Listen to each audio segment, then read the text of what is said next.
Bienvenidos. ¿Me escuchan?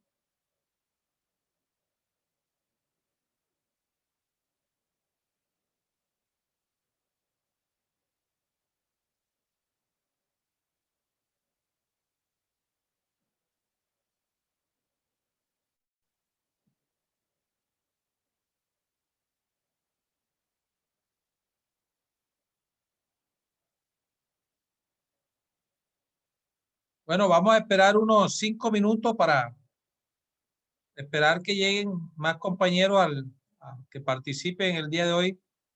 Pues en 5 minutos arrancamos.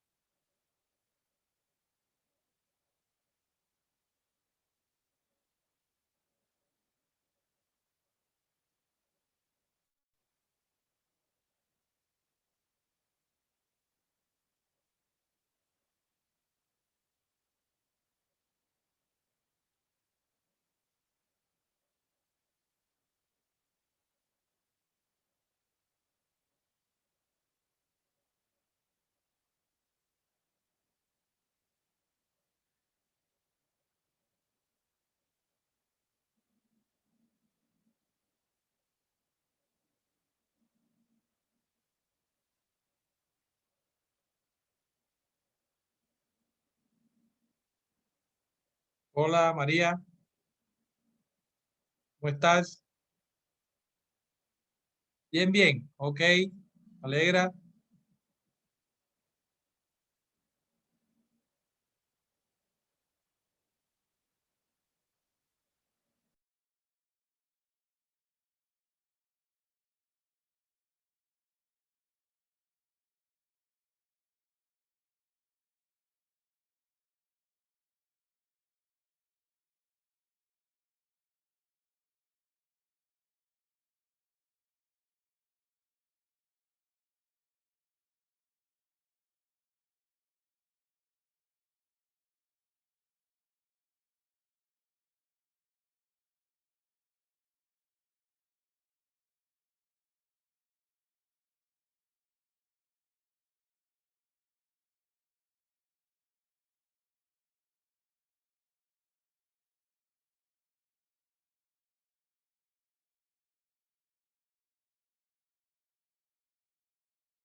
Bueno, entonces, bienvenidos. Vamos a comenzar la clase del día de hoy.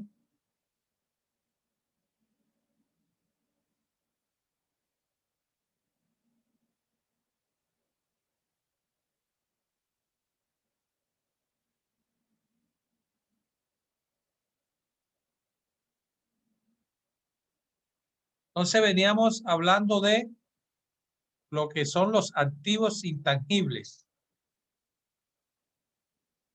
Habíamos hablado de activos intangibles adquiridos y los activos intangibles que internamente produce una entidad que en ese caso el estándar no los considera, que la entidad los registre como activos intangibles. Y había dejado un caso para ver cómo una entidad contabiliza esos gastos de investigación y desarrollo. Es decir, un caso que quería que ustedes resolvieran y a ver si alguien o dos personas podía compartirnos en el día de hoy su solución. No sé si habrá algún inconveniente que lo compartan en el día de hoy o no, o después, no sé.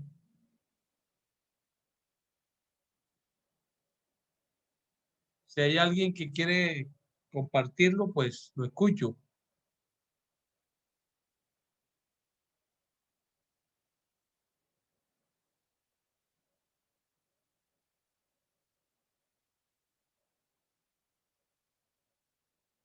Levanten la mano, por ejemplo, si me están escuchando, si me escuchan bien, si ven el material en pantalla. Ok, Mónica, gracias.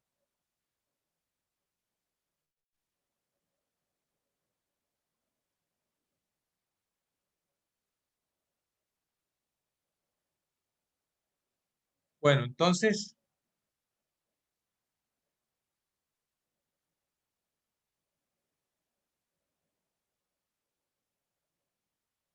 el caso decía o dice, la sociedad X ha iniciado durante 2016 un proyecto destinado a la obtención de un nuevo sistema que permita aumentar el periodo de caducidad de los alimentos envasados. Para ello ha incurrido en los siguientes gastos internos. Fíjense que son gastos internos. Entonces, veníamos hablando de los activos intangibles y decíamos que solamente se contabilizan activos intangibles según el estándar cuando son adquiridos. Ok. En este caso, este proyecto que inició la sociedad en el año 2016 hizo que la entidad incurriera en los siguientes gastos. Gastos de personal, 25.000 unidades monetarias. Compra de materia prima, 15.000 unidades monetarias. Y depreciaciones, 20.000 unidades monetarias. Dice que finalizado el ejercicio, o sea, el ejercicio 2016, la sociedad considera que no existen motivos fundados de éxito técnico, por lo que la sociedad busca el refuerzo de un centro especializado contratando con una prestigiosa universidad un estudio y pagando por ello 45.000 unidades monetarias.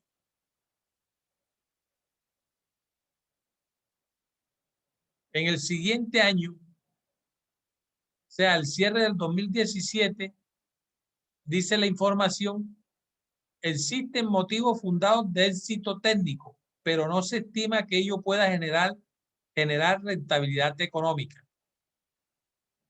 La sociedad X continúa el proyecto de investigación durante 2018, incurriendo en los siguientes gastos. Gastos de personal, 60.000 unidades monetarias.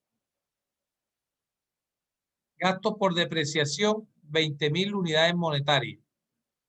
Al finalizar el 2018, dice que existen motivos fundados también de rentabilidad económica, por lo que la empresa decide activar los gastos y comenzar en el 2019 la fase de desarrollo. O sea, aquí en el 2018, al finalizar el 2018,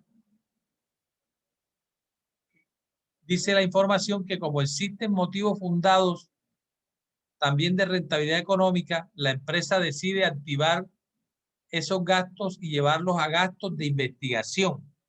Los activa en el rubro gasto de investigación.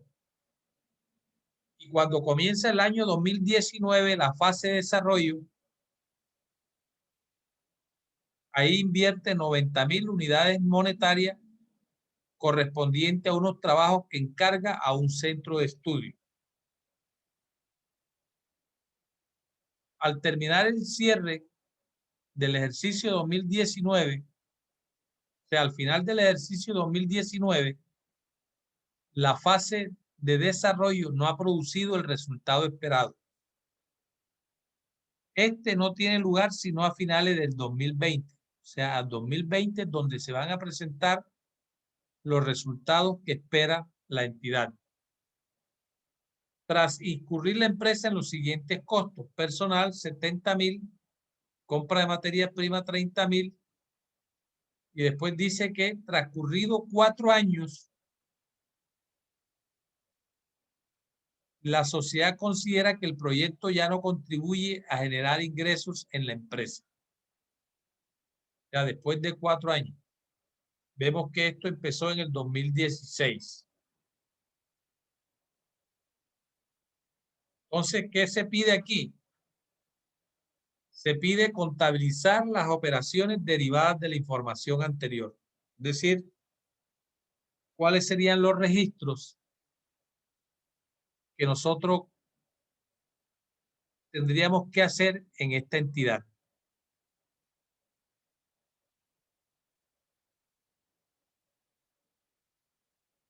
Entonces, lo primero que tenemos que registrar son los gastos en que incurrió la entidad en el 2016. En el 2016 incurrió en gastos de personal 25.000. Compró materia prima por 15.000. Y depreció la propiedad, planta y equipo en 20.000. Entonces, gasto de personal que pagó, compra de materia prima que pagó, 40.000 pesos que salieron de bancos, y la depreciación acumulada 20.000. Ese sería el primer registro por los gastos incurridos en el 2016. 25, 15.000 y 20.000, que son las depreciaciones. Entonces dice que como no considera que existen motivos fundados de éxito técnico para ese proyecto, se contrató con una universidad un estudio y para ello pagó 45.000 unidades monetarias, finalizando el 2016.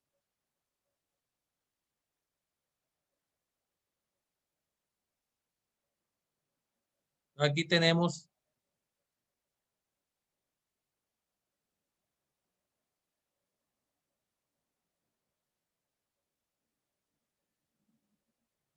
$45.000 unidades monetarias.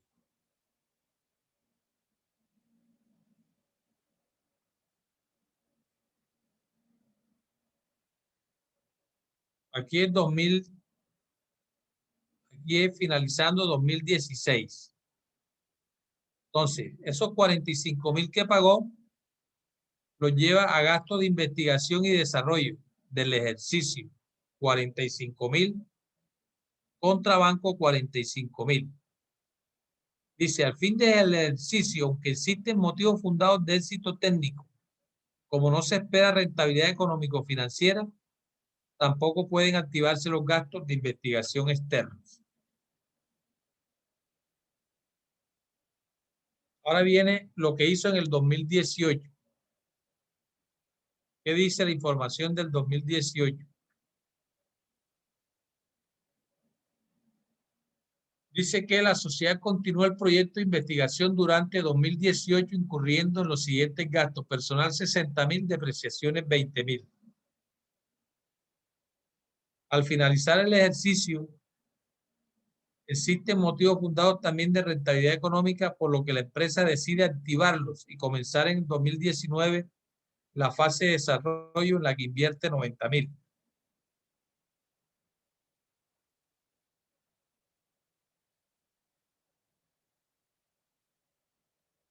Entonces, lleva investigación 80.000 y a una cuenta de ingresos que se llama trabajo realizado para activo intangible 80.000. Esos 80.000, ¿cuáles son?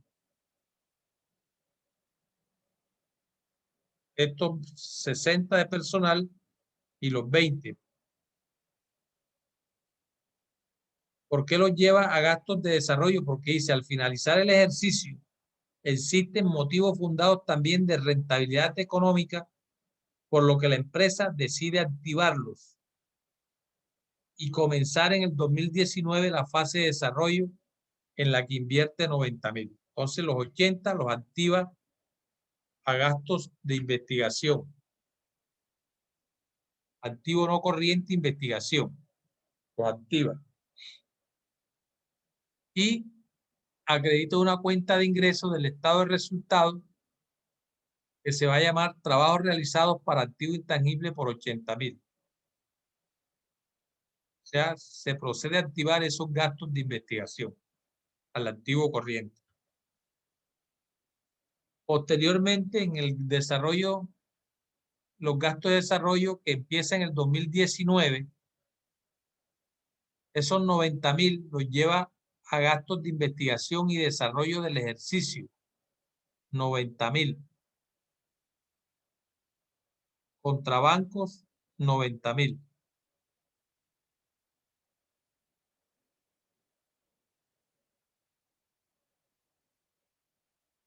Pues aquí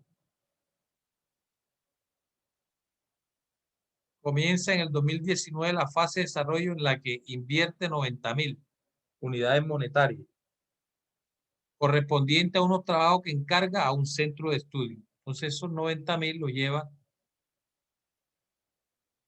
a gastos de investigación y desarrollo del ejercicio contra bancos.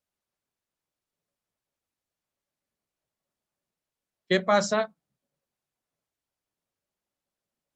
con los gastos que ya había activado? Gastos de investigación. Activó gastos por 90.000, por 80.000. Los aquí, en el 2018. Pero la información nos dice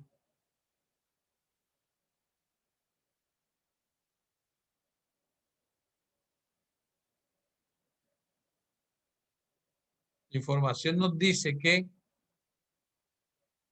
aquí está,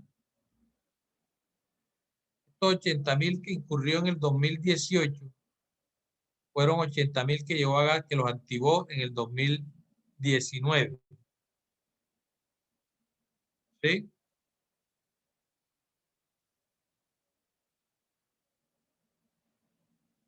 Entonces dice, transcurrido 4 años, la sociedad considera que el proyecto ya no contribuye a generar ingresos en la empresa. Entonces, estos gastos que había activado como gastos de investigación, los 80.000, los va a amortizar en 5 periodos, en 5 años. Entonces divide los 80.000 entre 5 y nos va a dar una amortización anual de 16.000. Entonces nos nace una cuenta en el de gasto, amortización del activo intangible por 16.000 contra una amortización acumulada a gastos de investigación 16.000.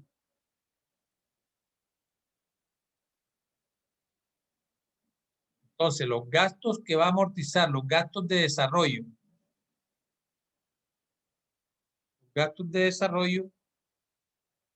de la fase de desarrollo, el 31 de diciembre del 2020, que es el primer año, veamos lo que dice la información.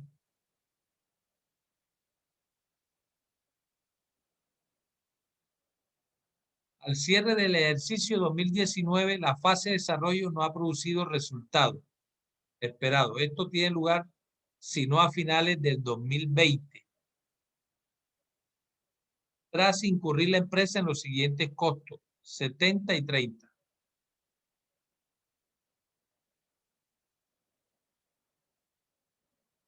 Entonces, a 31 de diciembre del 2020, contabiliza gastos de la fase de desarrollo, gastos de personal 70 y compra de materia prima 30.000. Banco 100.000. El mismo 31 de diciembre activa los gastos de desarrollo porque ya se alcanza el éxito técnico y la rentabilidad económico-financiera. ¿Por qué activa 100.000 en activo gasto de desarrollo? Que son estos que están aquí. ¿Sí? De gastos los pasa a activo no corriente desarrollo, 100.000. Y a una cuenta de ingresos como cuando activó los gastos de investigación, que también nació una cuenta de ingresos, en este caso por los gastos de desarrollo, por la activación, también nace una cuenta de ingresos que se llama trabajo realizado para activo intangible. Eso a 31 de diciembre del 2020. En el mismo 31 de diciembre del 2020 debe amortizar nuevamente los gastos de investigación que habían sido activados en el ejercicio del 2018 y los empezó a amortizar en el 2020, que son estos que están aquí. Por año va a ser 16.000. Entonces aquí está el segundo año, 16.000, 16.000. Amortización de los gastos de investigación. Y en los años 21, 22 y 23 debe hacer el mismo asiento para amortizar los gastos de investigación activados en el ejercicio del 2018.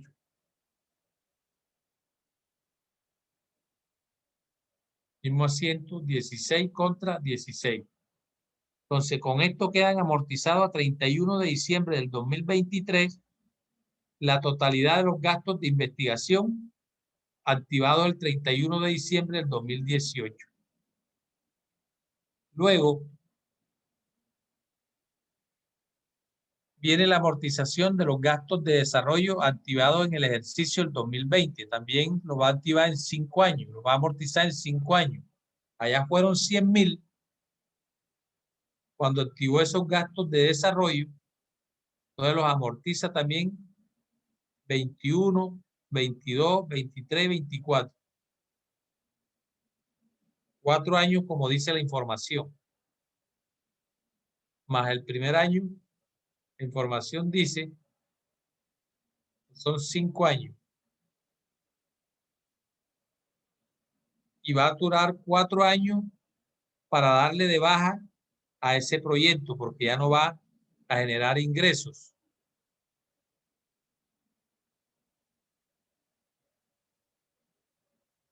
¿De acuerdo?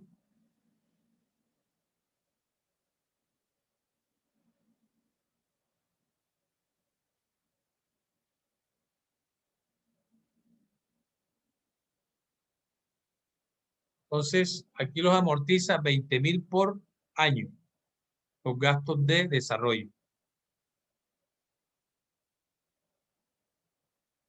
En el 2024, o sea, el 31 de diciembre del 2024, le da de baja a ese proyecto porque ya no va a generar ingresos, sino va a ser rentable. Entonces, ¿qué debita? Amortización acumulada de desarrollo que ya venía a crédito por las amortizaciones que se venían realizando de 20.000 y eran 100. Entonces, ahí lleva pérdida la diferencia, los 20.000. Pérdida procedente del activo intangible, desarrollo. Y saca de activos ese activo que había, ese gasto de desarrollo que había activado de 100.000. Pero aquí lo había activado. Entonces, como le va a dar de baja, lo acredita.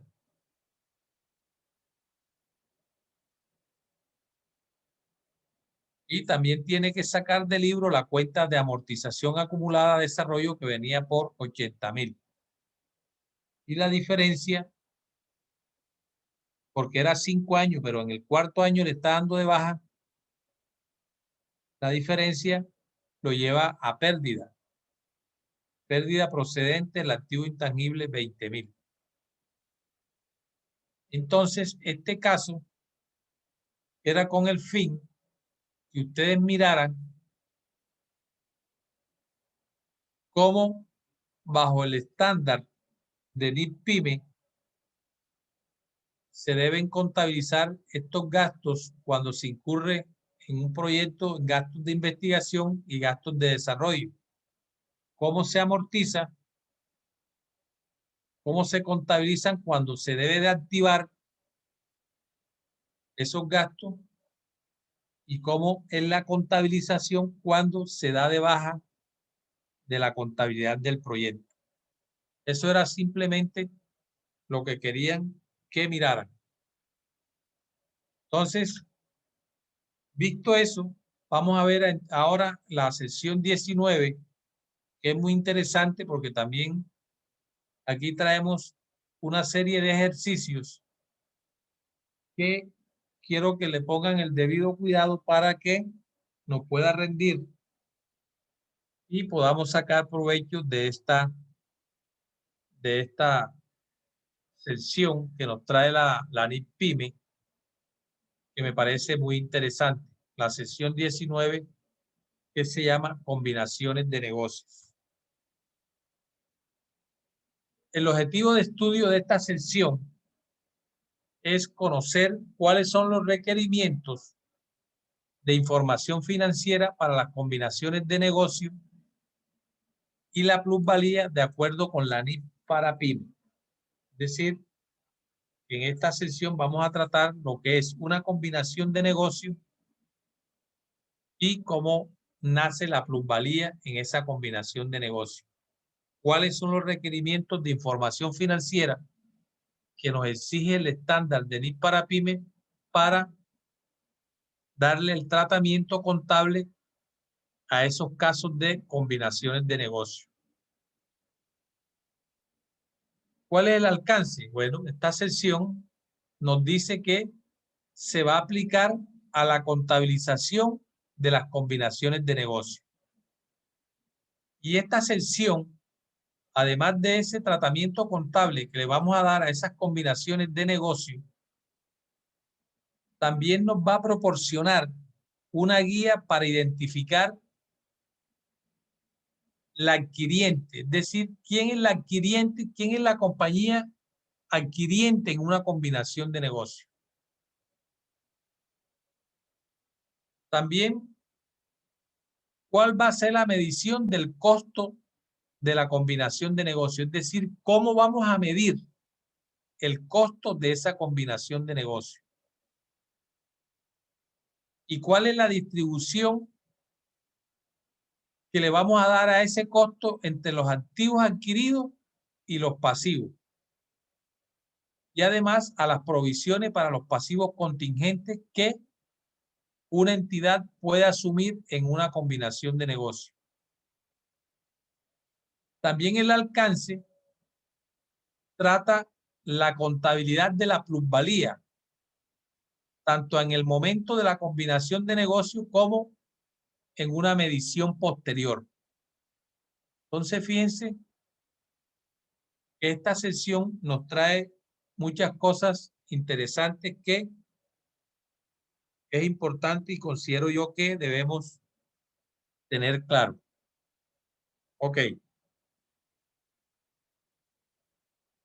antes de introducirnos en la parte contable, quiero que hagamos claridad a unas definiciones importantes. Debemos conceptualizar, tener muy bien claro unos conceptos que debemos manejar en esta combinaciones de negocio. Primero que todo, definir qué es una combinación de negocio. Entonces, el estándar nos dice que una combinación de negocio es la unión de entidades o negocios separados que forman una única entidad. Si se unen dos entidades o más entidades o negocios que están separados en una sola entidad que informa. Es decir, una combinación de negocio, en otras palabras, son operaciones en las que una empresa adquiere el control de uno o varios negocios.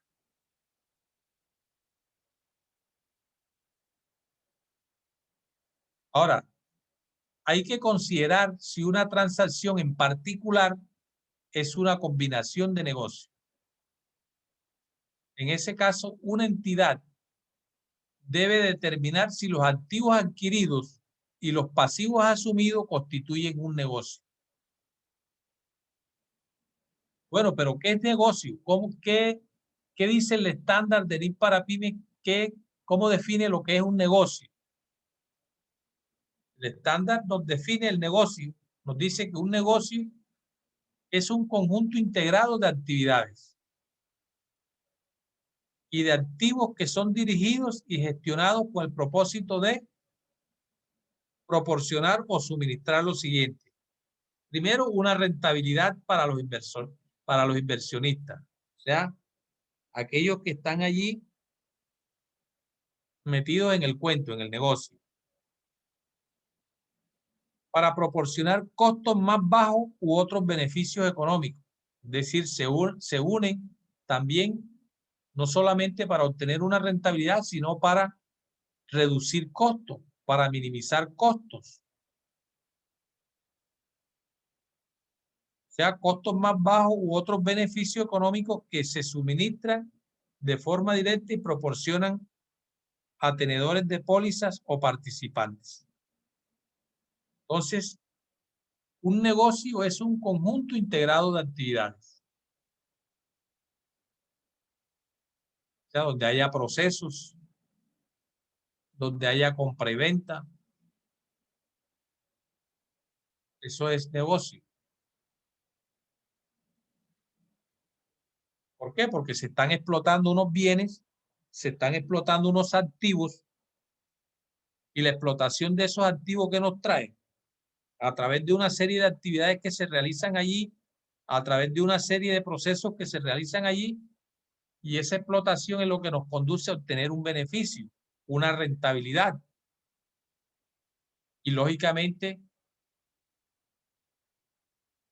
a minimizar costos, a obtener costos más bajos en las diferentes actividades que se realizan. Es un negocio.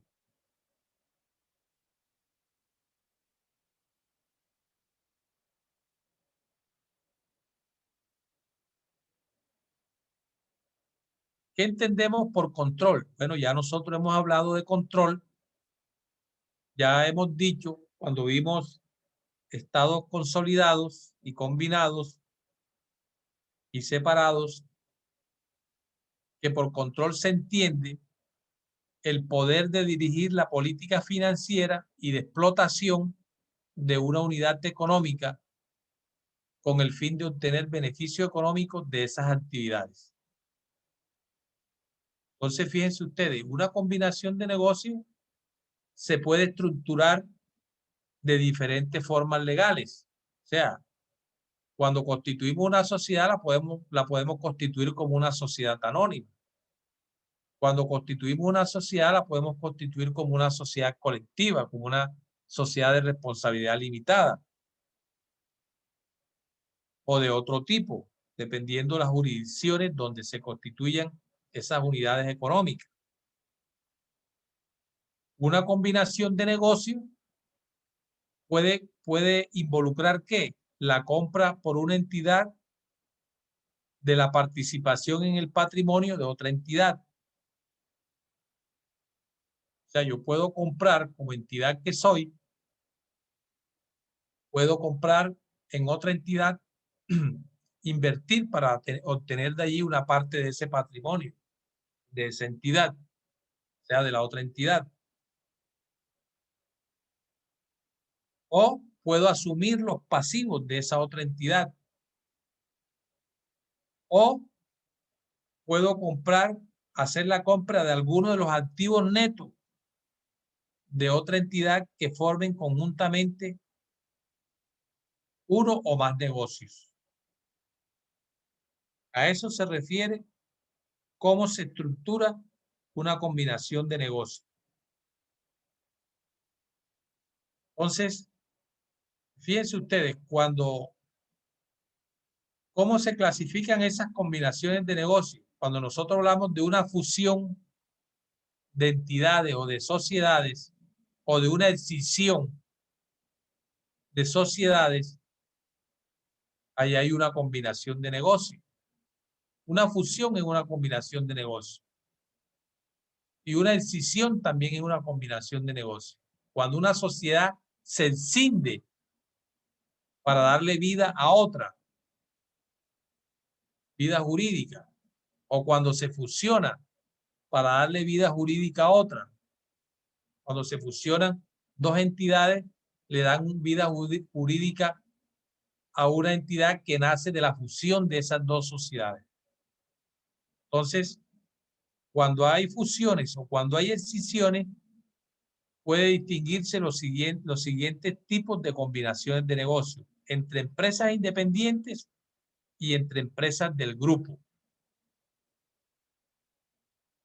B. También puede adquirir una forma jurídica de adquisición de un patrimonio que constituye un negocio. Por ejemplo, la adquisición de una rama de la actividad de una empresa que tiene varias actividades, entonces otra puede adquirir una de esas actividades que realiza esa entidad. Allí también pueden hacer entre empresas independientes o entre empresas del grupo. Otra forma jurídica de combinación de negocios se da cuando se adquiere un paquete de acciones o participaciones en el capital de una sociedad que da el control. Y otra forma jurídica son operaciones en que se adquiere el control sin realizar una inversión. Por ejemplo, compra de acciones propias. Por ejemplo, cuando una empresa tiene acciones en reserva, la misma compañía puede adquirir esas acciones en tesorería, o lo que llamamos también acciones propias readquiridas. Esas son las acciones, las famosas acciones en tesorería, que son de la misma compañía. Y se compran y se debe establecer ahí una reserva por esas acciones readquiridas o por esas acciones en tesorería.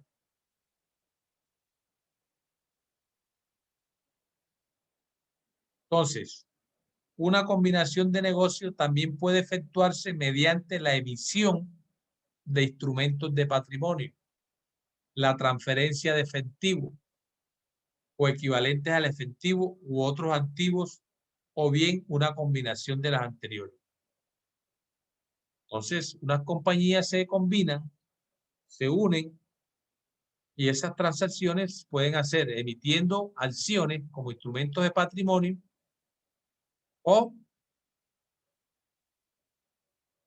la combinación, la adquisición puede ser en efectivo, se paga en efectivo o equivalentes al efectivo, o la permuta por permuta de bienes, cambio de bienes, o la transacción puede involucrar todo ese tipo de transacciones, emisión de instrumentos de patrimonio o transferencia de efectivo o otro tipo de activos.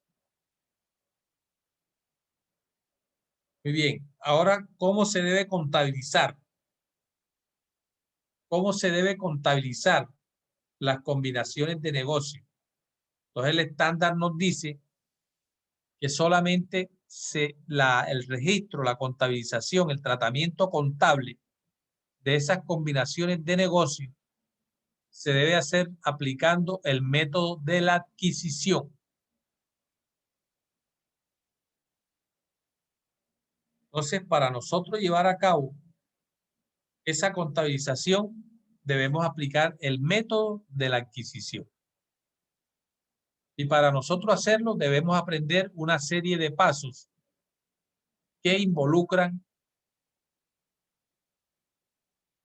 o que se deben hacer en ese método de la adquisición. La aplicación del método de la adquisición involucra los siguientes pasos.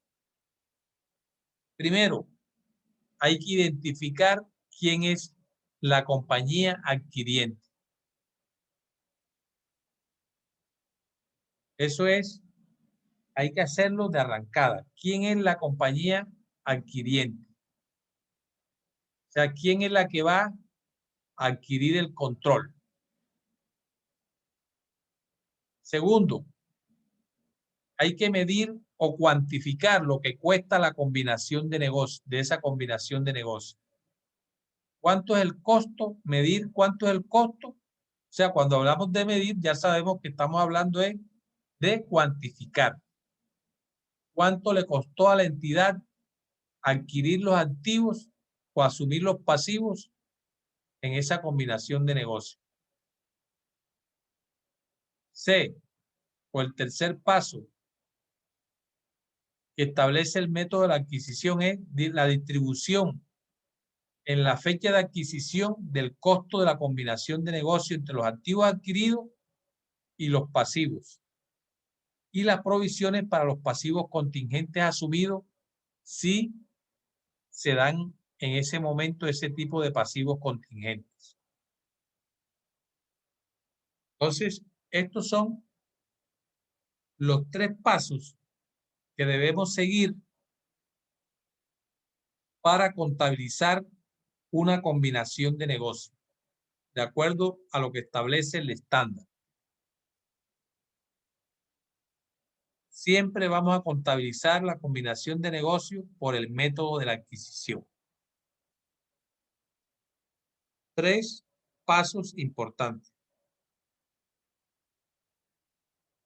Vamos a hacer el primer ejemplo del ejercicio. Para aquí vamos con este ejercicio, vamos a aplicar el concepto de control. Es decir, quién es la compañía en una combinación de negocio que adquiere el control.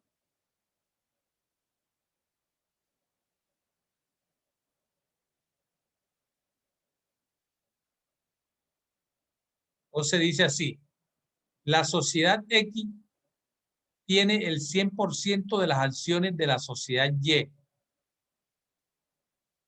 que a su vez es propietaria de la totalidad de las acciones de la sociedad Z. La Junta General de Accionistas de la sociedad X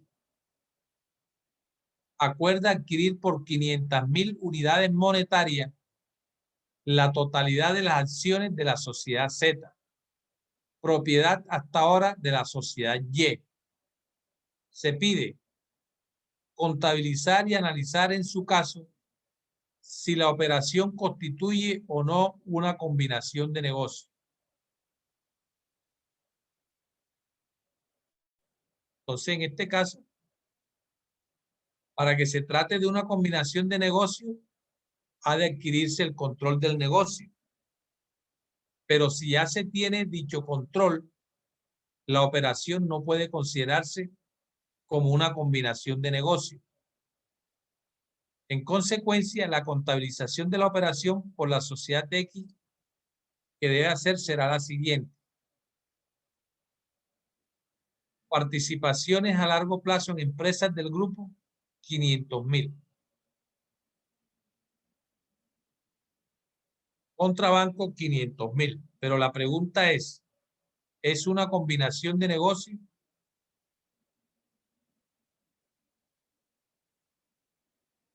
La sociedad X tiene el 100% de las acciones de la sociedad Y.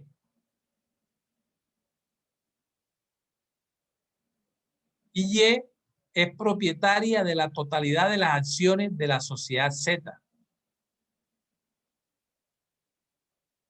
La Junta General de Accionistas de la sociedad X acuerda adquirir por 500.000 unidades monetarias la totalidad de las acciones de la sociedad Z, propiedad hasta ahora de la sociedad Y.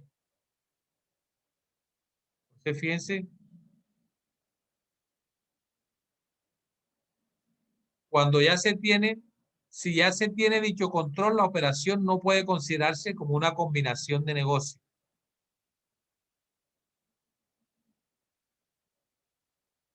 Entonces, aquí vemos que la sociedad X ya tenía el control de la sociedad Y.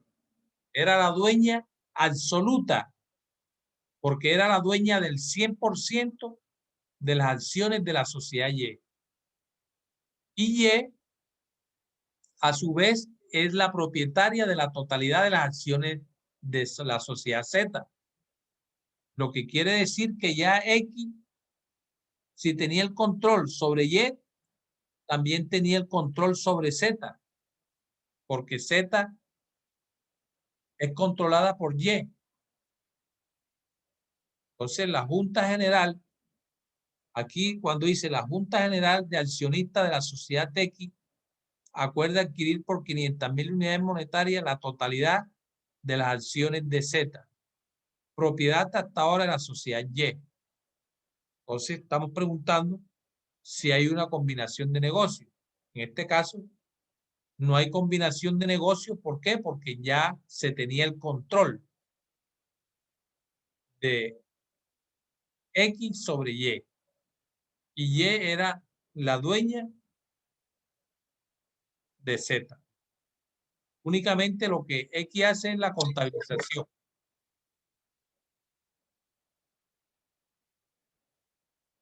Lleva un activo no corriente que se llama participaciones a largo plazo en empresas del grupo, 500.000 unidades monetarias, y lo paga con efectivo, 500.000 unidades monetarias. Entonces, ahora vamos a ver los pasos que debemos seguir para el método, por el método de adquisición. ¿El método de adquisición en qué consiste? Este método supone que la empresa adquirente contabilizará en la fecha de la adquisición los activos adquiridos y los pasivos asumidos en una combinación de negocio. En la fecha de adquisición, o sea, en la fecha en que se hace esa combinación de negocio. Así como en su caso, la diferencia entre el valor de dichos activos y pasivos y el costo de la combinación de negocio conforme a las siguientes reglas. Fíjense cuáles son las fases del método. En la fase 1 debemos identificar al adquirente.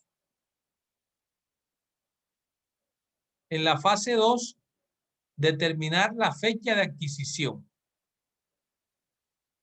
Todos estos pasos tenemos que hacerlo para hacer el respectivo registro.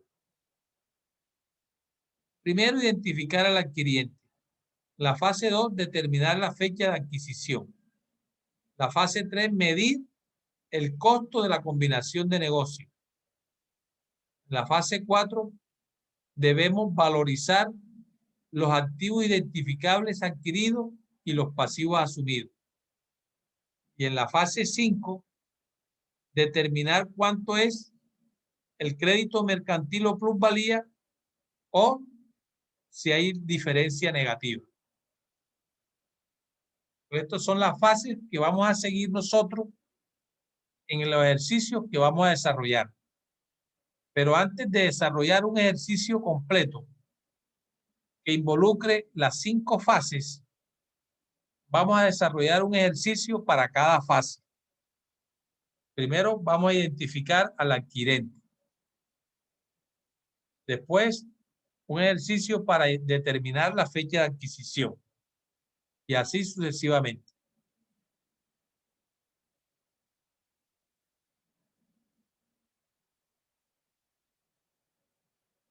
Fase 1. Identificar al adquirente. Entonces, fíjense ustedes, ¿qué vamos a tener en cuenta aquí para identificar al adquirente? El adquirente es la empresa que obtiene el control sobre el negocio o negocio adquirido. Y por regla general, miren ustedes, por regla general, se considera empresa adquirente la que entrega la contraprestación a cambio del control. O sea, la que entrega el billete, la que invierte. Por regla general, se considera empresa adquirente la que entrega la contraprestación a cambio del control. ¿Qué entrega la empresa a cambio de que ella pueda controlar a las demás, a las que adquiere? ¿Qué es lo que entrega? Entonces, el adquirente es la empresa que obtiene el control sobre el negocio o negocio adquirido. Y por regla general, se considera empresa adquirente la que entrega la contraprestación a cambio del control. Hay unas reglas especiales también, unas exenciones. Esas reglas especiales también dicen que también se podrá considerar como empresa adquirente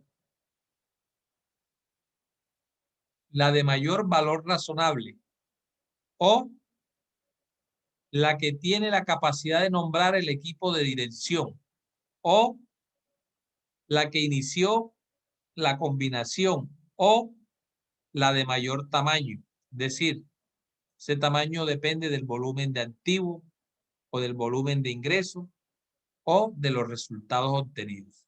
Estas son unas reglas, ya vimos una regla general. Y también hay unas reglas especiales que también se pueden presentar cuando estemos determinando la adquirente. ¿Cuál va a ser la entidad adquirente?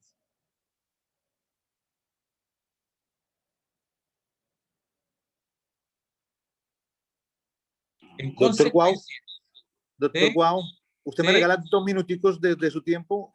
claro, Sí, ya voy para, sí, ya iba a entrar en un breve de 5 minutos, entonces te los dejo. ay, gracias, gracias. Que Dios lo bendiga.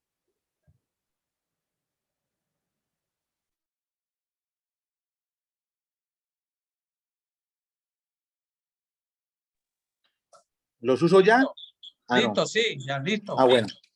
Compañeros, ¿cómo están? ¿Cómo me les ha ido?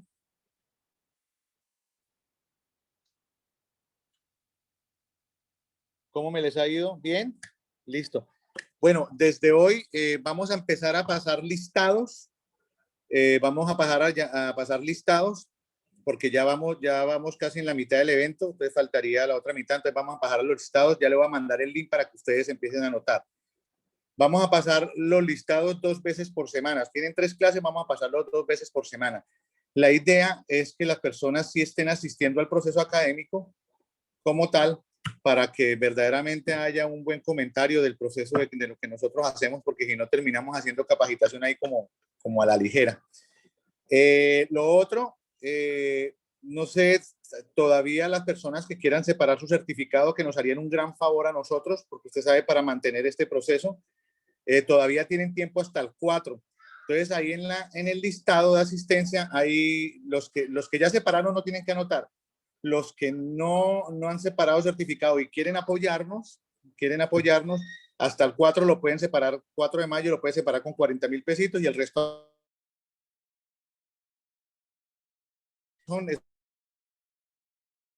damos una buena capacitación, es una capacitación mediocre que ustedes la ven y dicen, bueno, esto sí está valiendo la pena. Entonces, apóyennos con ese certificado y ese monto mínimo. Entonces, ya les mando el listado. Van a pasar 2 veces por semana, 2 veces por semana. Entonces, hoy lo paso, lo pasaré el miércoles, lo pasaré mañana, 2 veces por semana, para ver la asistencia real de la gente al proceso académico. Dios me los bendiga. Yo ya les mando el link, no se me preocupe. Es más, venga, lo mando antes de que cierre por acá. Deme un minutico, deme un minutico, deme un minutico.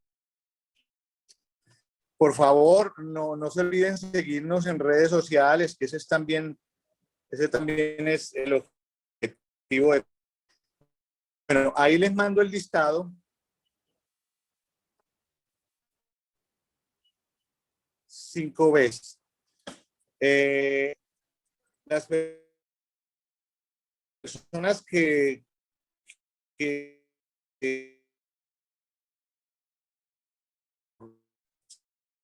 certificarse, ahí hay un link, un cosito, colocan, no lo molesto más. No, ahí el listado solo lo mando en la clase de Zoom.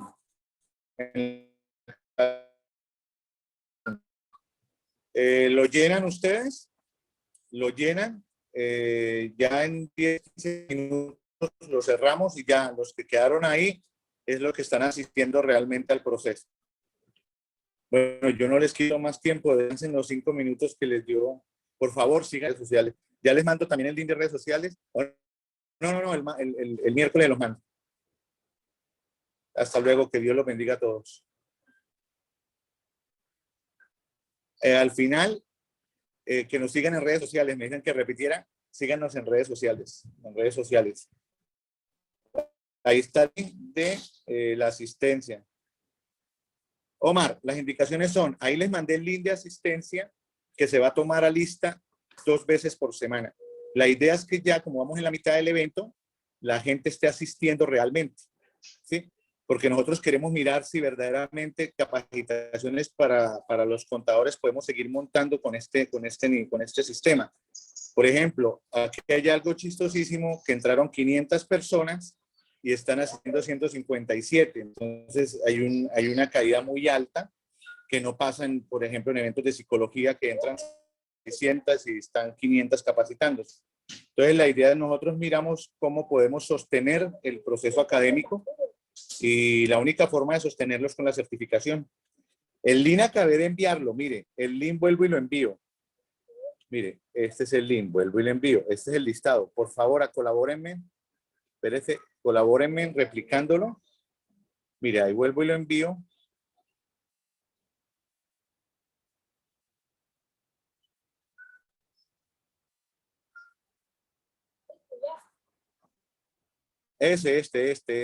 Ese que les estoy enviando.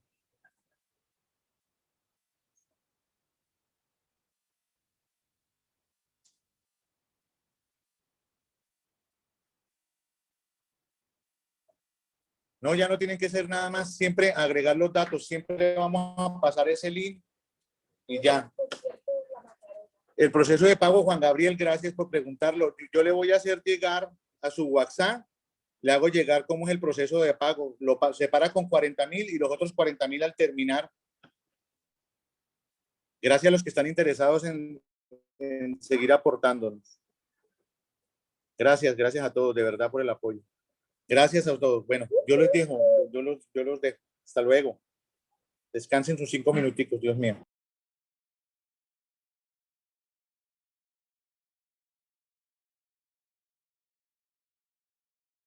No, el link hay que llenarlo como asistencia. Ese es el link de asistencia. Pero ahí dice si quieres certificarte también, para que nos escribas, ¿vale? Para nosotros no molestar a todo el mundo, ¿vale?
Ok, entonces continuamos.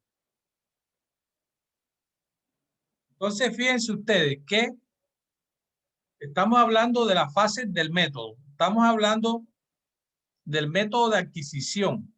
Estamos hablando de la primera fase que debemos tener en cuenta para identificar al adquirente en una combinación de negocios. Entonces decíamos, para retomar, permítanme que no me deja pasar la diapositiva, voy a salir un momentico para volver a entrar.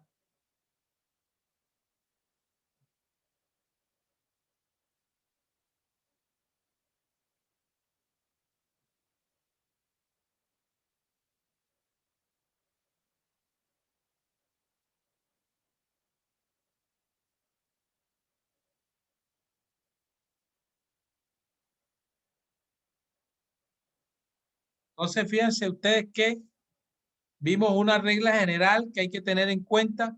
Decíamos que por lo general el adquirente es la empresa que obtiene el control. También hay una regla general que dice que se considera empresa adquirente la que entrega la contraprestación a cambio del control. Y hay unas reglas especiales que cuando dé lugar a esos puntos, a alguno de estos puntos, se podrá aplicar esta regla especial para determinar quién es la empresa adquirente. Por ejemplo, hay una regla especial que dice que la de mayor valor razonable, o la que tiene la capacidad de nombrar al equipo de dirección, o la que inició la combinación, o la de mayor tamaño, refiriéndose a qué, al volumen de activos, al volumen de ingresos o al volumen de las utilidades. En consecuencia, puede ser que el negocio adquirido sea el de la sociedad absorbente, el de la beneficiaria o el de la que realiza la ampliación de capital. Entonces, fíjense que aquí estamos hablando de fusión, que puede ser una fusión, puede ser una escisión. Ya hablamos de las distintas formas jurídicas que se pueden presentar en una combinación de negocios. Entonces, cuando se adquiere una fusión, se puede hacer cuando una sociedad absorbe a otra. ¿Sí? Entonces, en un negocio adquirido, dice, en consecuencia, puede ser que el negocio adquirido sea el de la sociedad absorbente, el de la beneficiaria o el de la que realiza la ampliación de capital.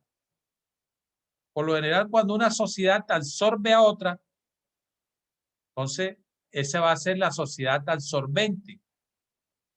Y en este caso, la sociedad absorbente va a ser la entidad adquirente, no la absorbida. Importante. Por regla general hay que identificar al adquirente porque él no contabiliza plusvalía. El adquirente no contabiliza plusvalía. Entonces hay que tener esto en cuenta. En la fase 2, que es determinar la fecha de adquisición, esa fecha de adquisición es aquella en que la empresa adquirente obtiene el control del negocio o los negocios adquiridos. Es en esa fecha en donde la sociedad adquirente obtiene el control de los otros negocios o del negocio.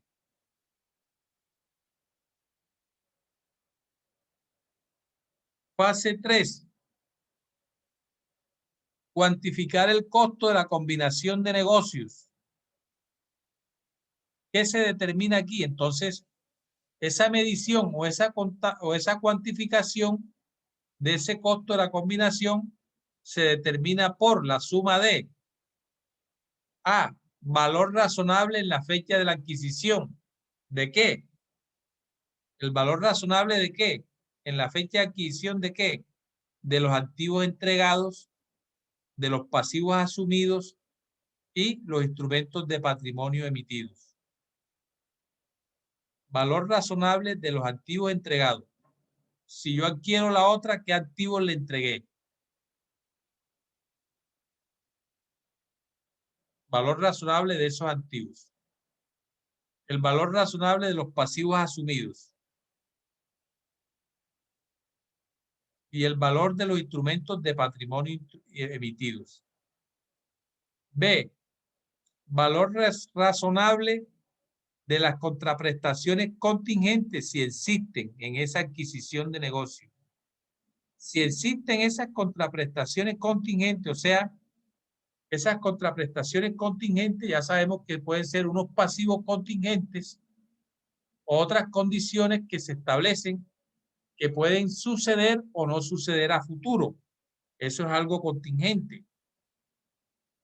Eso va a depender de eventos futuros o del cumplimiento de ciertas condiciones. Siempre que tal contraprestación se considere probable y su valor razonable pueda estimarse de forma fiable. Yo en una combinación de negocios puedo decirle, le voy a reconocer 150,000 pesos más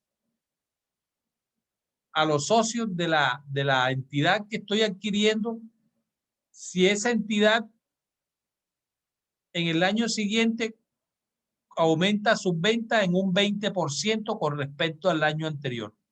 Si esa condición se da a futuro en ese año, entonces se da esa contraprestación. Entonces, por eso ese es las contraprestaciones contingentes que hablamos aquí. Ese es un ejemplo. C. Costos directamente atribuibles a la combinación. Entonces, ustedes saben que siempre van a haber unos costos que van implícitos a esa combinación de negocios. Hay que pagar honorarios a abogados, si hay auditores, honorarios por auditoría, o sea, honorarios por cualquier tipo de profesional que tengamos que pagar en esa combinación de negocios. Entonces, la medición del costo de la combinación incluye A, valor razonable de los activos entregados, de los pasivos asumidos y de los instrumentos de patrimonio emitidos. B, valor razonable de esas contraprestaciones contingentes.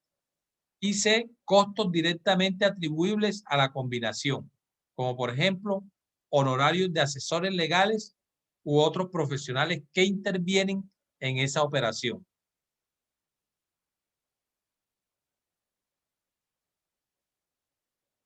Ahora, los gastos relacionados con la emisión de los pasivos financieros, todavía estamos en la fase 3, o relacionados con los instrumentos de patrimonio entregados a cambio de los elementos patrimoniales adquiridos, en ningún caso forman parte de la contraprestación entregada. Esos gastos relacionados con esto no forman parte, o sea, no hacen parte del costo de la combinación.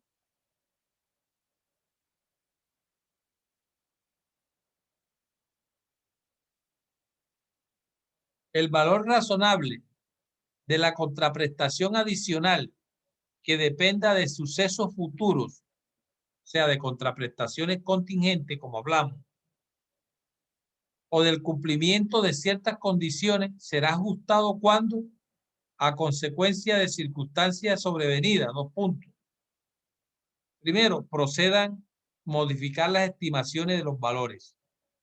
Se altere la probabilidad de ocurrencia de la contraprestación o cuando se pueda realizar una estimación fiable del valor razonable, no habiendo sido posible realizar esta con anterioridad. Entonces, esto hay que tenerlo en cuenta en la tercera fase cuando estamos hablando de la medición de la combinación de negocios.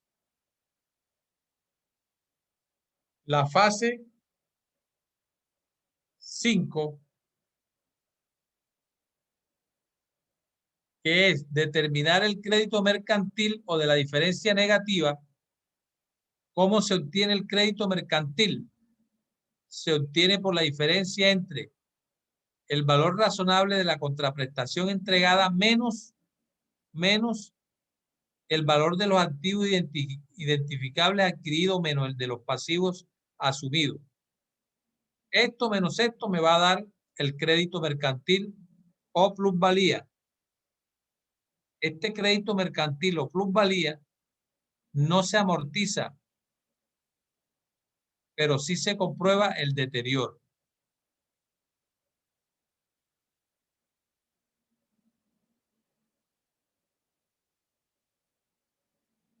¿De acuerdo?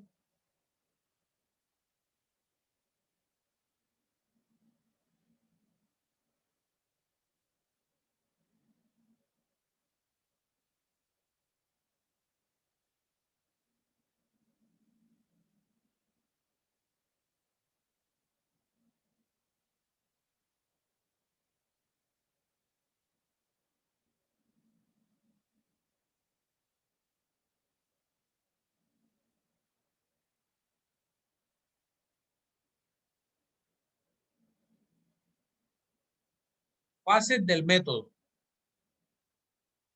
En el caso excepcional de que el valor de los activos identificables adquiridos menos el de los pasivos asumidos fuera superior al valor razonable de la contraprestación entregada, entonces este exceso que resulta de esta operación se va a contabilizar el resultado como un ingreso en la cuenta diferencia negativa en combinaciones de negocio. Es decir, cuando este valor de estos activos que están aquí supera el valor razonable. Entonces no me va a dar crédito mercantil, sino que me va a dar una diferencia negativa, porque esto es mayor que el valor razonable. Me da crédito mercantil o plusvalía cuando el valor razonable menos esto me da una plusvalía, pero cuando el valor de los activos identificables adquiridos menos los pasivos asumidos es mayor al valor razonable, me va a dar una diferencia negativa. En ese caso, esa diferencia negativa se contabilizará en cuenta de resultado como un ingreso en la cuenta esa diferencia negativa en combinaciones de negocio. Entonces, vamos a hacer el primer caso para determinar el adquiriente.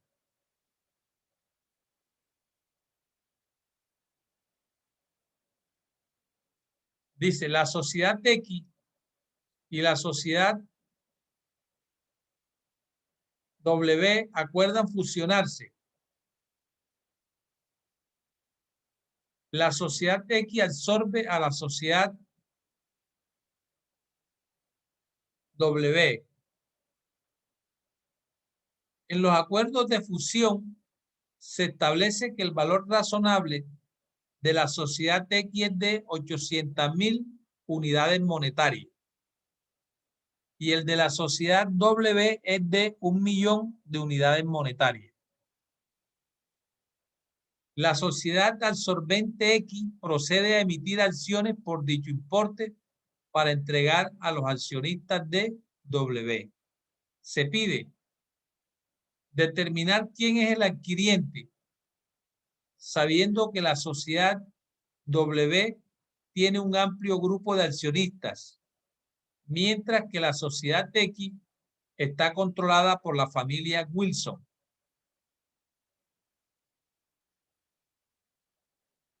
Entonces aquí vamos a determinar si X es la adquiriente o la sociedad W es la adquiriente. Entonces fíjense que dice que la sociedad X absorbe a la sociedad W. En los acuerdos de fusión se establece que el valor razonable de la sociedad X es de 800.000 unidades monetarias. Y el de la sociedad W es de, o sea, la sociedad W es de 1.000.000 de unidades monetarias. La sociedad absorbente X procede a emitir acciones por dicho importe para entregar a los accionistas de W. Determinar quién es el adquiriente sabiendo que la sociedad W tiene un amplio grupo de accionistas, mientras que la sociedad X está controlada por la familia Wilson. ¿Qué reglas debemos seguir para determinar el adquiriente? Dice, el adquiriente es la empresa que obtiene el control sobre el negocio o negocio adquirido. Regla general. Se considera empresa adquiriente la que entrega la contraprestación a cambio de control.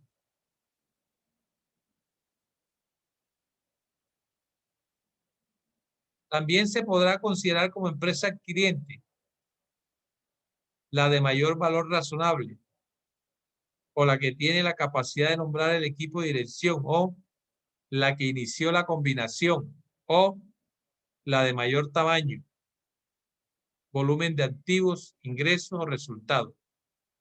Vamos a ver qué se da en esto aquí.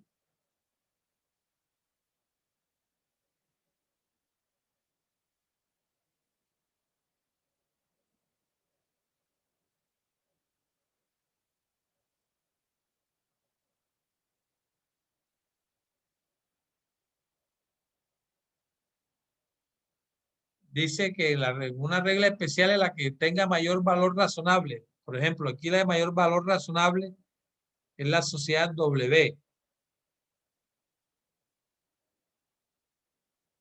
Pero la sociedad X es la que absorbe a la sociedad W.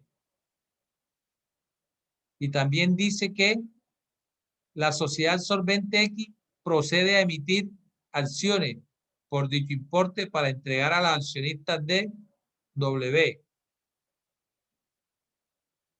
Determinar quién es el adquirente sabiendo que la sociedad W tiene un amplio grupo de accionistas, mientras que la sociedad X está controlada por la familia Wilson.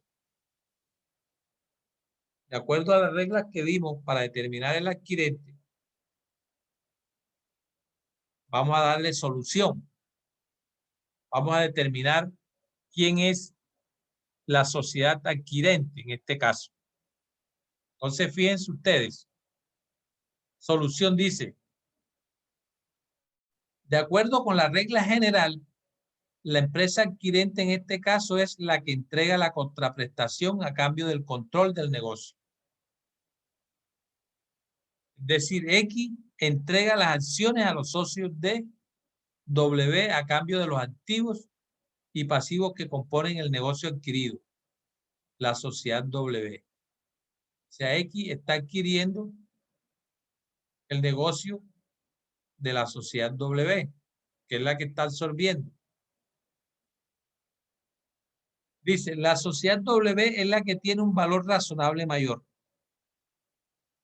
Los socios de W van a controlar la mayoría de los derechos de voto de X tras la combinación.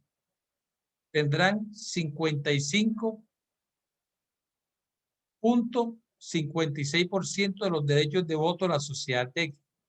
¿De dónde sale ese punto? Ese 55.56, dividiendo 1.000.000 entre la suma de el capital de la W más el capital de la X. Por 100 me da eso, 55.56. Y la sociedad X fue la que inició la combinación.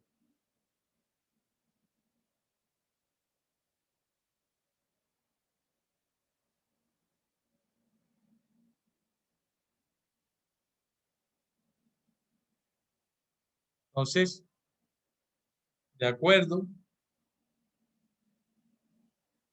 a eso dice, no obstante, el hecho de que el accionariado de W está muy dividido, mientras que el de X está concentrado, nos lleva a la conclusión de que el adquirente es la sociedad X, que es quien, de hecho, controlará la sociedad tras la combinación. Entonces, por regla general, aquí aplicamos la regla general. La empresa adquirente es en este caso la que entrega la contraprestación a cambio del control del negocio. ¿Quién inició la combinación? La sociedad X. y X es la que está entregándole las acciones a los socios de W a cambio de los activos y pasivos de ella. O sea, de ella aquí es de la sociedad W. Entonces, en este caso, la adquirente es la sociedad X. Siguiendo lo que nos dice la regla general. ¿Alguna pregunta aquí? ¿Queda claro?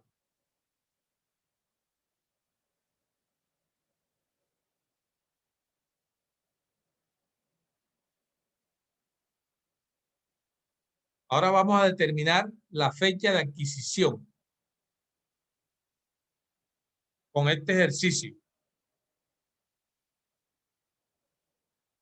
El Consejo de Administración de la Sociedad X, en su reunión del 15 de noviembre del 2021, adoptó el acuerdo de fusionarse por absorción con la sociedad AB.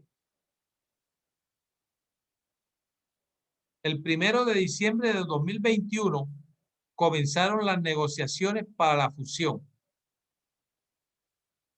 El acuerdo final establece que la adquisición producirá efectos desde el 1 de enero del 2022, determinándose el precio de compra de las acciones de AB por referencia al balance a dicha fecha. El acuerdo se aprueba por las Juntas Generales el 1 de marzo del 2022, fecha a partir de la cual la sociedad X pasa a dirigir las explotaciones y políticas de la sociedad AB. Finalmente, ambas sociedades hacen constar el acuerdo de fusión en escritura pública del 15 de marzo del 2022, que se inscribe en el registro mercantil el 15 de abril del 2022 y se publica en el Boletín Oficial del Registro Mercantil el 3 de mayo del 2022. Se pide determinar la fecha de adquisición. ¿Cuál creen ustedes aquí que es la fecha de adquisición?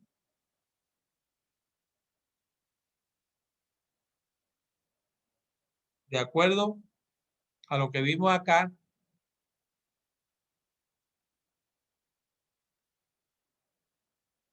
determinar la fecha de adquisición es aquella en que la empresa adquiriente obtiene el control del negocio o negocio adquirido.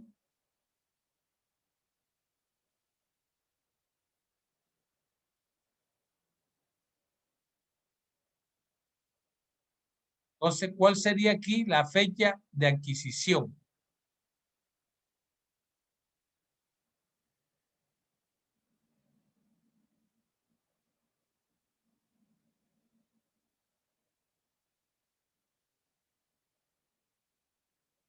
Escucho, William.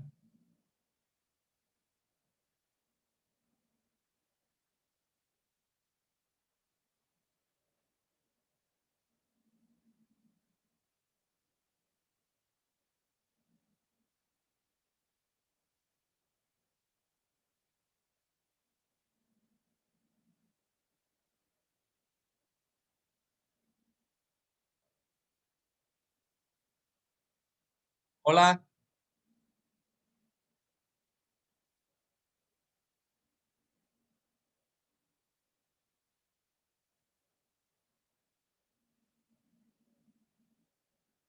No los oigo.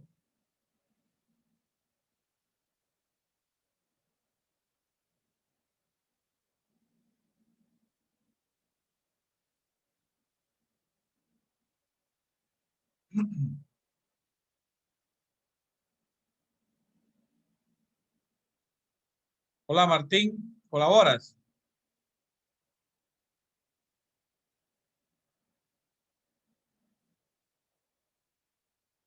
Hay 3 participantes que están levantando la mano.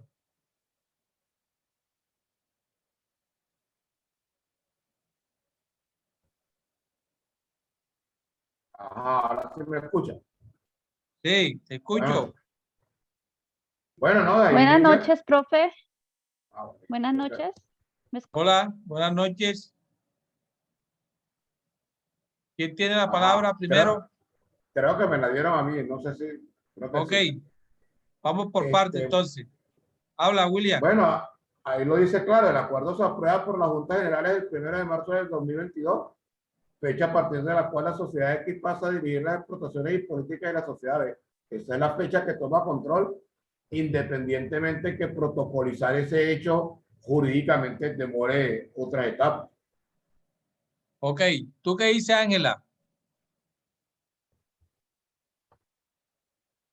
¿Estás de acuerdo? Ángela.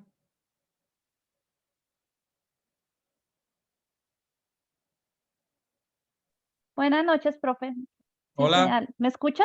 Sí, te escucho. Sí, estoy de acuerdo. Es a partir del 1 de marzo del 2022 donde dice que pasa a dirigir las explotaciones y políticas de la sociedad. Esa es la fecha. Ok, muy bien. Esa es la fecha. Totalmente de acuerdo. Caso 2. La fecha de adquisición es aquella en que la empresa adquirente, como dijeron ustedes, la sociedad X adquiere el control del negocio adquirido.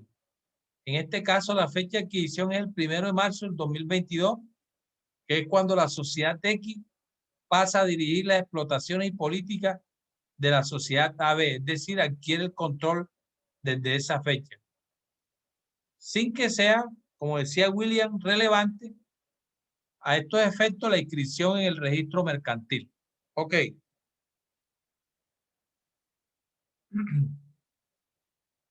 Caso 3. Ahora vamos a cuantificar el costo de la combinación. Vamos a medir el costo de una combinación. En este caso, él dice lo siguiente. La sociedad X ha adquirido mediante fusión por absorción a la sociedad Y. El valor razonable de la sociedad Y es de 500,000 pesos y su capital está dividido en 20,000 acciones. El valor razonable de la sociedad X es de 2,500,000 y su capital está dividido en 250,000 acciones de 8 pesos de valor nominal. La relación de canje es de una acción de la sociedad Y por 2 acciones de la sociedad X más 5 pesos en efectivo. En el proceso de fusión se han producido los siguientes costos. Minutas de abogado, 38,000. Gastos de notario y registrador, 2,000. Publicidad legal y confección de los títulos, 3,500 pesos. Auditoría y valoración de acciones, 12,000. Costos de la asesoría jurídica interna, 10,000. Además, se ha pactado que la sociedad X satisfaga a los accionistas de Y en 150,000 pesos si los beneficios derivados de los activos de Y aumentan un 20% en los próximos 3 años. Situación altamente probable. Piense que esta es una circunstancia contingente que están acordando aquí, que están pactando aquí. Si esto sucede, si aumentan esos beneficios en un 20% en los próximos 3 años, se comprometen a pagarle 150,000. Se pide determinar el costo de la combinación.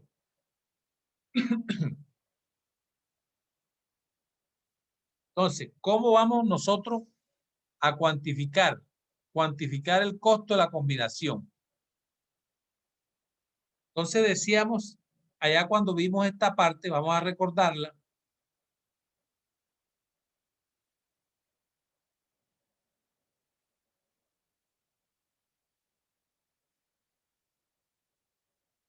Cuantificar el costo de la combinación.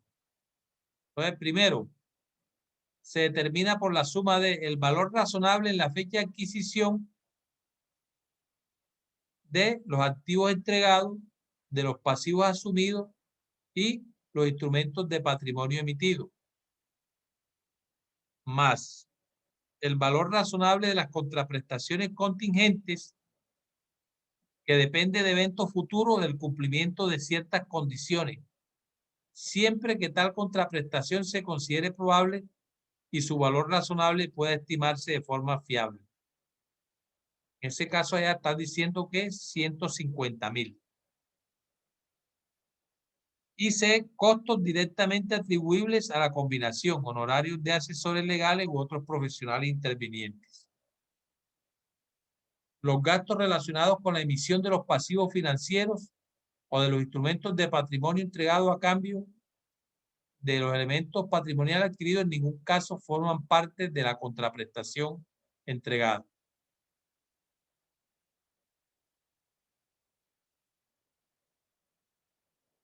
Ok.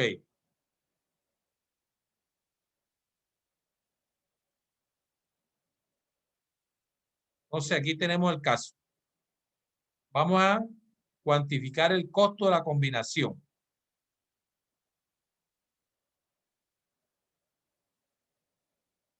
Entonces, el costo de la combinación en este caso se compone de, primero, valor de los activos entregados. En este caso, se entregó fue dinero. En este caso, el dinero entregado, ¿cuánto es?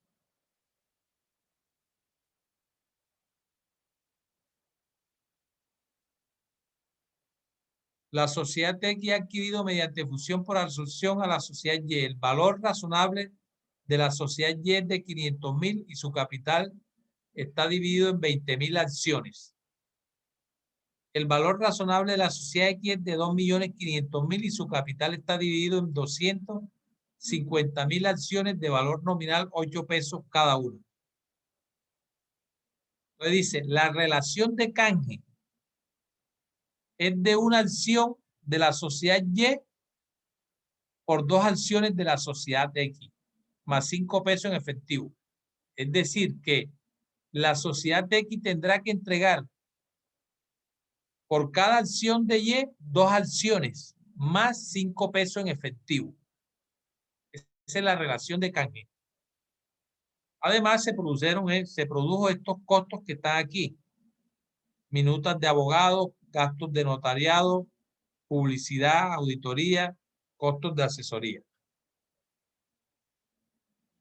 Y hay una circunstancia futura. Ok, entonces, primero vamos a determinar el valor de los activos entregados. En este caso, el dinero entregado es el que vamos a determinar el valor. Decimos, como la relación de canje de una acción de Y, aquí les coloco un asterisco, un llamado de atención. Una acción de Y es igual a 2 acciones de X, más 5 pesos. Esa es la relación de canje. Entonces, por las 20.000 acciones de Y, habrá que entregar en efectivo 20.000 por 5 pesos, da 100.000. O sea, X, como la relación de canje es de 2 acciones, por cada acción de Y, la sociedad X tiene que entregar 2 acciones más 5 pesos. ¿Por qué? Porque esas 20.000 acciones que tiene Y, mire que la sociedad X ha adquirido mediante fusión por absorción a la sociedad Y.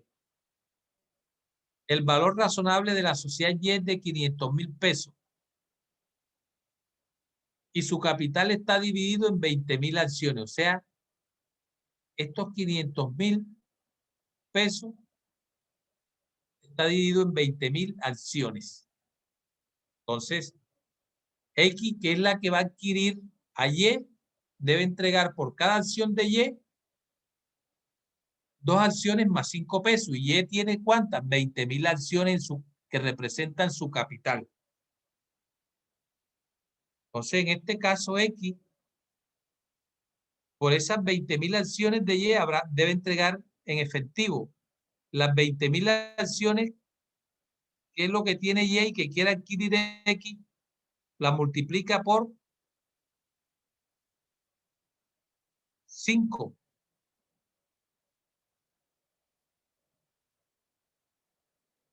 Y da 100.000 pesos.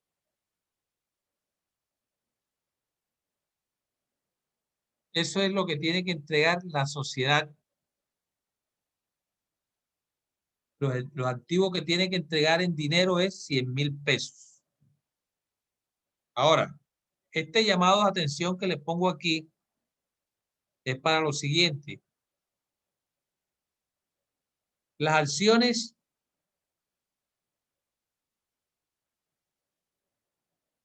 las 20.000 acciones de Y que valen 500.000. ¿Cuánto vale cada acción? Vale 25 pesos cada acción de Y. Valor nominal 25 pesos. Dividiendo los 500.000 pesos que valen esas 20.000 acciones, como lo dice el ejercicio, y me va a dar el valor de cada acción de Y. Ahora, las de X. Las 250.000 acciones que tiene valen 2.500.000. Una acción vale 10 pesos de valor nominal.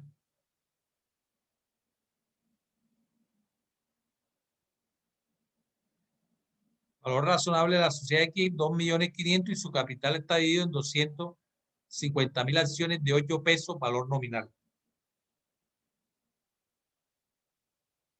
Pero dos acciones de quién que debe entregar, quién entrega las dos acciones de X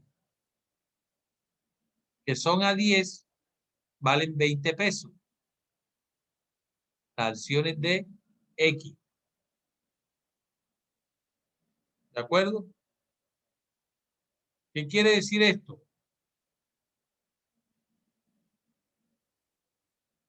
El costo de la combinación en este caso se compone de ¿qué? Primero determinamos el valor de los activos entregados. En este caso los 100.000. Ahora vamos a determinar el valor razonable de los instrumentos de patrimonio emitidos con la relación de canje anterior por las 20.000 acciones de Y.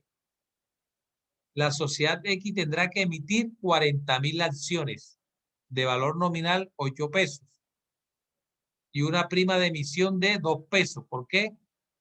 Porque el valor nominal es 8 pesos, según la información que tenemos aquí. Valor nominal de las acciones de X es 8 pesos.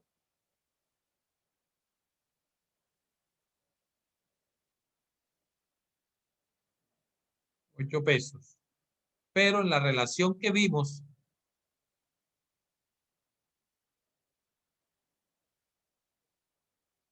nos da 10.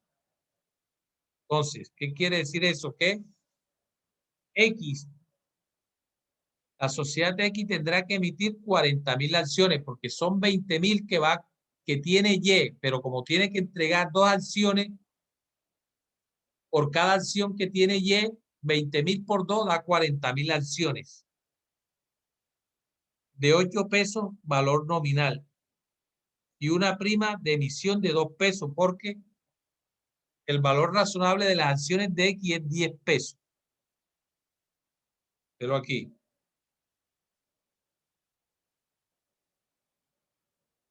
10 pesos, mientras que el valor nominal era 8 pesos, perdón. Entonces tendrá que emitir 40.000 acciones de 8 pesos, valor nominal, y una prima por emisión de acciones de 2 pesos. Que son los 8 pesos más los 2, da 10 pesos de valor razonable de las acciones de X. Tercero,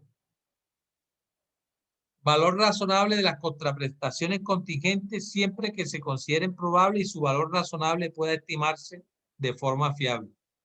En este caso, se pueden estimar de forma fiable porque son 150.000 pesos. Y cuarto, los costos directamente atribuibles a la combinación de los costos pagados por la sociedad X son directamente atribuibles a la combinación de negocios. Es decir, se tienen en cuenta solamente las minutas de abogados externos, 38.000,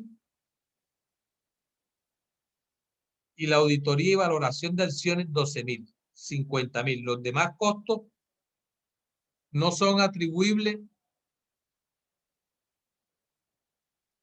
a la combinación de negocios. Veamos por qué dice eso.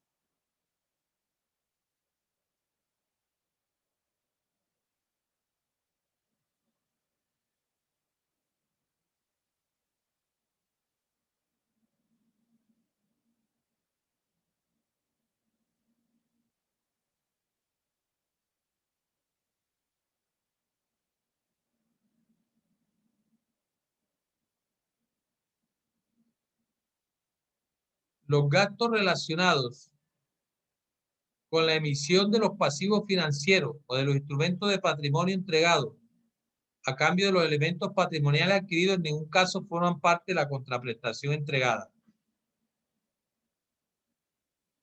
¿Y cuáles son los costos directamente atribuibles a la combinación? Solamente honorarios de asesores legales u otros profesionales intervinientes. En este caso, tenemos aquí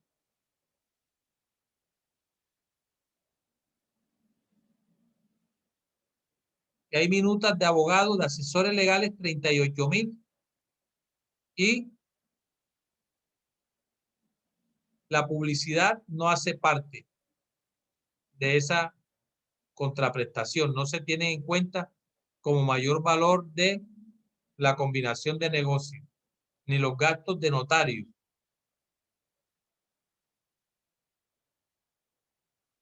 Solamente la minuta de abogado y la auditoría y valoración de acciones, 38 más 12, 50.000. Los demás costos no son atribuibles, así lo establece la norma. Esta sección de la NIF para pyme lo establece así. Entonces, por lo tanto, ¿cuánto va a ser el costo total de esta combinación de negocios? Valor de los activos entregados, 100.000. Valor de los instrumentos de patrimonio emitidos, 400.000, que son las 40.000 acciones a 10 pesos. 8 de valor nominal y 2 pesos de prima. Valor razonable de las contraprestaciones contingentes, 150.000. Y costos directamente atribuibles a la combinación, 50.000. Total, esta combinación vale 700.000. ¿Cómo contabilizamos?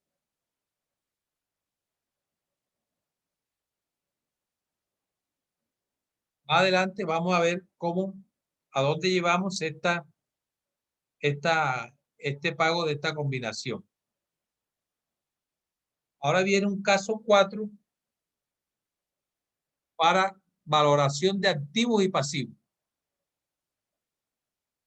Es el paso 4. Vamos a ver si lo terminamos de ver. Aquí vamos a valorar los activos y los pasivos. Dice, la sociedad X adquiere mediante fusión por absorción a la sociedad FJ.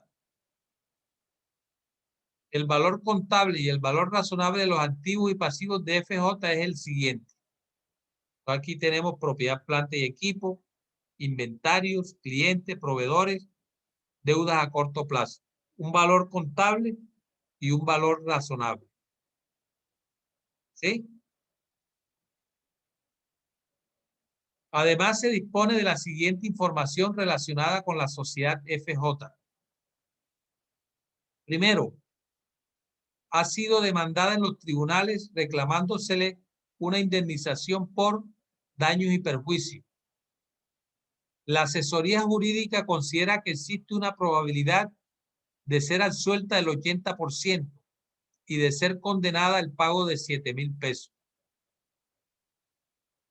Segundo, ha venido desarrollando una aplicación informática propia cuyos costos acumulados hasta la fecha han sido de 8.000 pesos y se considera que cumple con los requisitos para ser considerada como un activo intangible. Se pide valoración de los activos y pasivos que intervienen en la combinación. Entonces, valoración de activos y pasivos. Entonces aquí tenemos propiedad, planta y equipo 12.000. Fíjense que vamos a tomar es el valor razonable. ¿De acuerdo? Vamos a tomar es el valor razonable para valorar los activos y pasivos. Propiedad, planta y equipo 12.000. Inventario 28.000. Clientes 21.000. Activo intangible, aplicación informática 8.000. Total activo 69. Esta información está acá.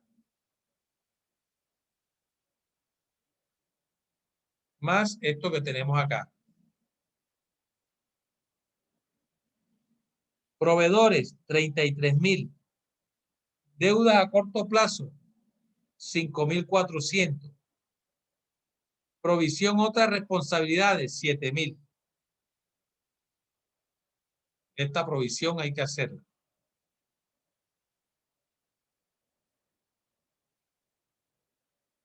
Total pasivo 45.400.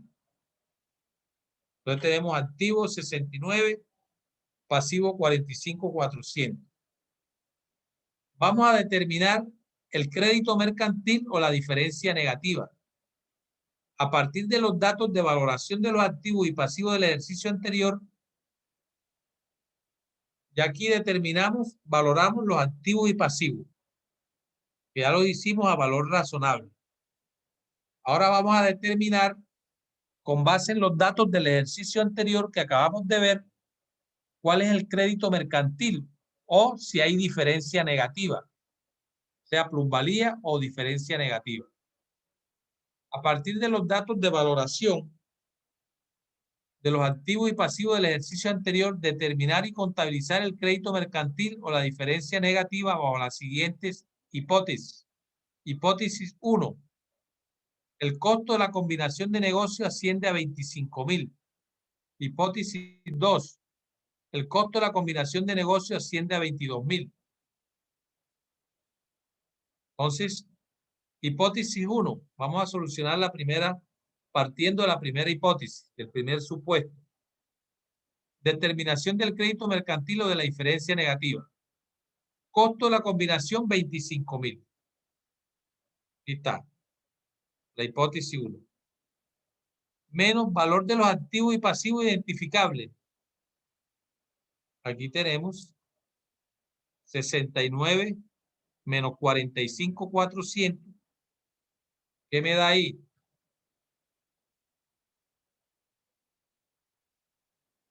El valor de los activos netos identificables.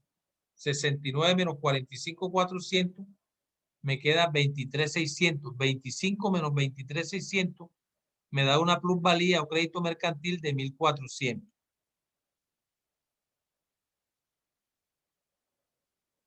¿Cómo contabilizamos eso? Entonces, aquí está propiedad, planta y equipo, 12.000, que es lo que está acá. 12.000. Inventario 28.000. Clientes 21.000. Activo intangible 8.000 y crédito mercantil, que es la plusvalía que acabamos de obtener, 1.400. Llevamos a crédito los proveedores que están acá. Aquí estos pasivos.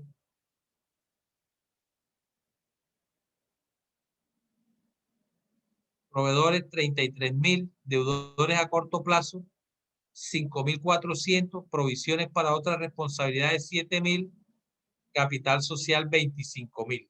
Este 25.000 es esto que está aquí, la primera hipótesis. 25, que es el costo de la combinación. Ahora, la hipótesis 2.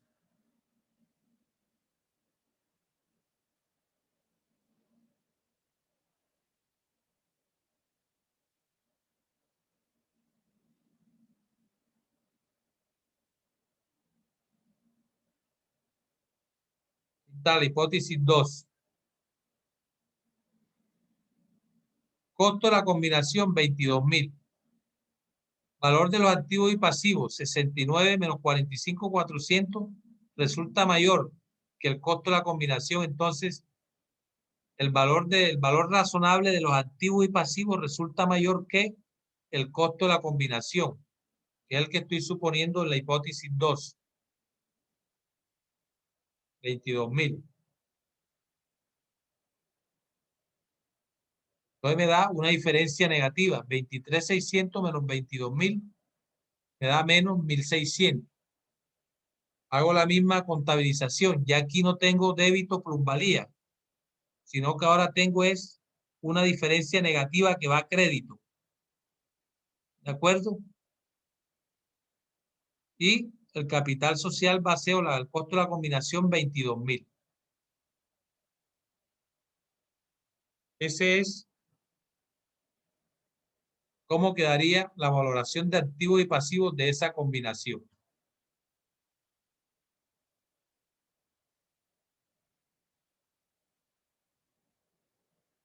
Se le miden a este ejercicio para la próxima.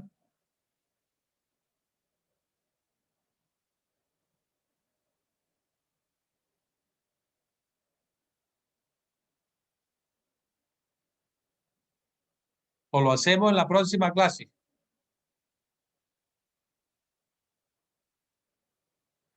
Entonces, se nos acabó el tiempo. Mañana seguimos con este ejercicio. Mañana hablamos entonces. Una observación, profesor, antes de irnos. ¿Sí? Es que una observación porque hay que llamar la atención, ¿no? Pues uno siempre la palabra negativa, pues lo asocia con algo malo. Y realmente esa diferencia negativa es que yo pagué menos que el valor razonable de esos activos. Y por eso mismo que me está dando una ganancia. Sí.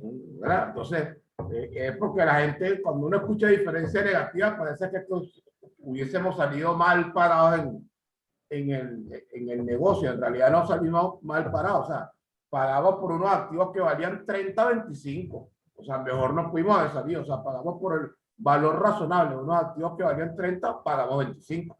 Eso es lo que me generó esa llamada diferencia negativa, que en realidad es un ingreso por combinación de negocios. Muy buena por tu aclaración, así es. Mañana seguimos hablando de esto, de esa observación que tú estás haciendo. Ok, gracias. Perfecto. Entonces mañana seguimos. Muchas gracias a todos. Que descansen y nos vemos mañana a las 8.